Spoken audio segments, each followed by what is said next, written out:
Hey, I'm going to talk to you guys about something that is very, very important today, and that is Doctor Who. For those of you who know what Doctor Who is, then you understand why it's that important that I'm talking to you about it right now, and for those of you who don't know what it is, then that's not okay. So if you already know what Doctor Who is, then get out of here, you don't need to watch this, but if you haven't watched Doctor Who yet, then you need to know what it is right now. If you don't know anything about Doctor Who when you start watching it, you're going to be really confused and not like it, but if you do know, then it is an amazing show.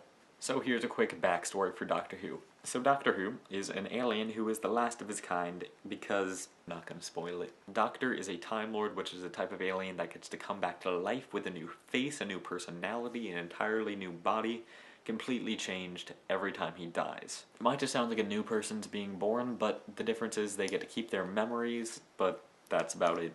So the Doctor is a really nice guy who just flies around in his magical machine helping everybody. So his machine is called the TARDIS and is basically an infinitely large, bigger on the inside, time-traveling teleporter. On the outside it just looks like a phone booth, but when you go into it, it's like boom, Superman costume, except it's time travel.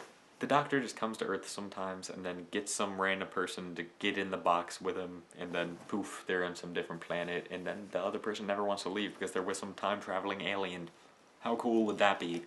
Basically, a companion is just some random person from Earth that the Doctor goes and gets, and then takes them with him to be his friend, because he'd be lonely without a companion, and most of the time they're helpful, sometimes they aren't though. Sometimes they aren't. So what does the Doctor actually do? He basically prevents aliens from hurting other aliens or people from hurting other people by just being helpful and using his screwdriver.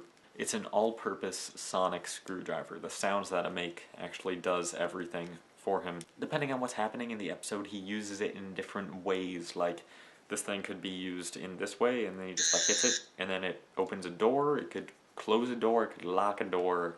A lot of stuff with doors, to be honest. It also messes with machinery, like makes computers run certain processes or makes stuff explode. It always makes a different sound whenever he presses it. There's lots of different sounds, and sometimes it makes this weird one. I don't know.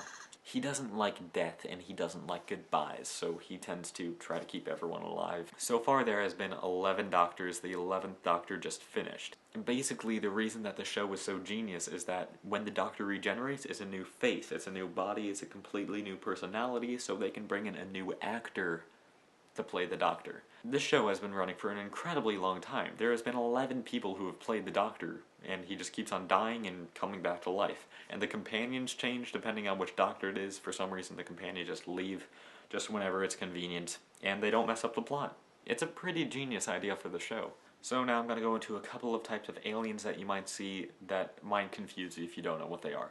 First off, I'm going to talk about Cybermen, which are basically robot people who try to make other people into robots and upgrade them into killing machines. Second off is Weeping Angels, which are statues that when you're looking at them, they don't move, but if you look away for a split second, then they go incredibly fast and try to kill you or send you back in time.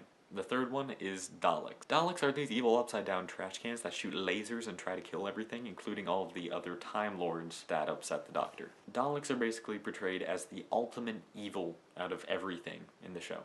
If you're going to start watching Doctor Who, I suggest that you start watching the 10th Doctor. He was amazing. David Tennant, great job. You'll be able to see a regeneration into the 11th Doctor, who is Matt Smith. So here's how I started watching. Basically, there are these people standing somewhere surrounded by statues, which were Weeping Angels. I didn't know that at the time.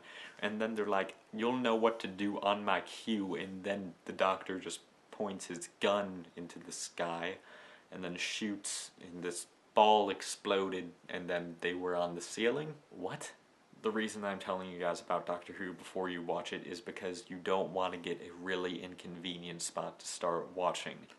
I didn't really know what was happening there. The angels are moving. What? They're freaking statues. And then like the lights were flashing and then the angels were moving and I just didn't know what was happening.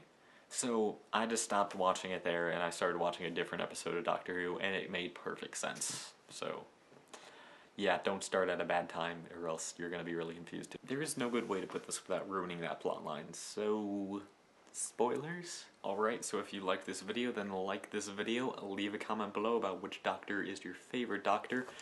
Don't forget to subscribe, And remember, if you never tried, you'll never fail. I'll see you guys next time.